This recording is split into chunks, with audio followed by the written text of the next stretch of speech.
বাহকাল ছবিটা হওয়ার কথা ছিল, হয়নি।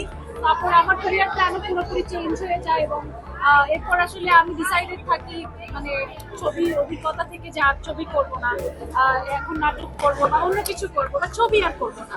তো ফাইনালি আসলে 2023 সালে এসে অনেক বাধা বিপত্তি অনেক কিছু পার হয়ে সেই দাহকাল হয়ে যায় ফাতিমা। মোটামুটি 2017 সালে একটা পুরো ছবি আমার শুট করা, এই শেষে আরেকটা ছবি শুট করা, মোটামুটি দুটো ছবি মিলে এখন হয়েছে ফাতিমা। এবং আমি খুবই আনন্দিত এই ব্যাপারে যে প্রথমে যখন আমি কিছুই ছিলাম না, কোনো কাজ করিনি, ওই সময় কোনো ভাই আমাকে এই সুযোগটা দিয়েছিলেন। শুধুমাত্র কয়েকটা বিজ্ঞাপনে অভিনয় করেছিলাম, তাতেই আমি অডিশন দিয়েছিলাম এবং সেই চরিত্রের জন্য সুবর্ণা ক্যারেক্টারের জন্য আমাকে ভাইয়া পছন্দ করেন। তো আমি ভেরি গ্ল্যাড যে 2024-এ এসে ওই 70 সালের স্বপ্নটা কোনো কোনোভাবে থাকতে পারছে। তো আমি ভেরি হ্যাপি এবং ভাইয়ার জন্য স্পেশালি আমার সিনেমা মুক্তির যাত্রা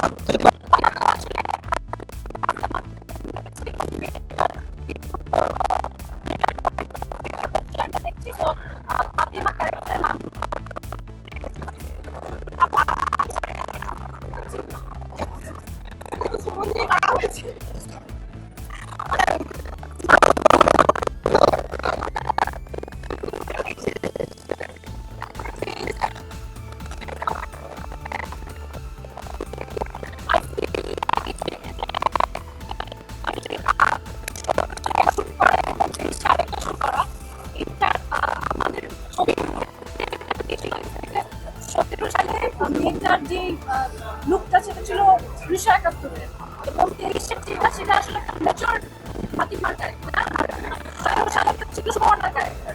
তো ওই সময় সুবর্ণার ক্যারেক্টারের জন্য আমার একটা আনকরা চেষ্টা দরকার ছিল, যেটা পেয়েছে ডিরেক্টর।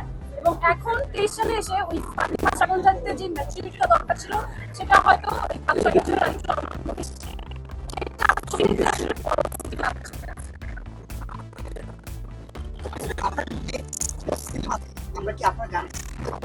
সেটা আসলে ডিপেন্ড করছে পরিচালকের উপর। বাট আপাতত আমরা মানে ফাতিমা রিলেটেড পেছনে থাকলে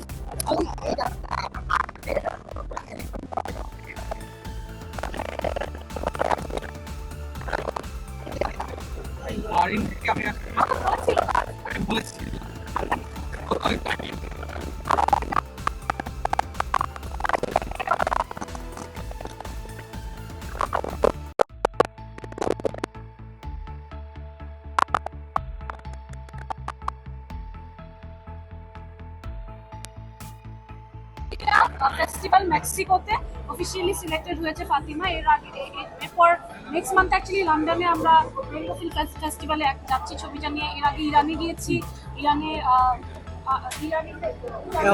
তারপর ইটালিতে যাচ্ছে অগাস্টে। সো ফেস্টিভ্যালগুলোতে প্রচুর প্রশংসিত হচ্ছে।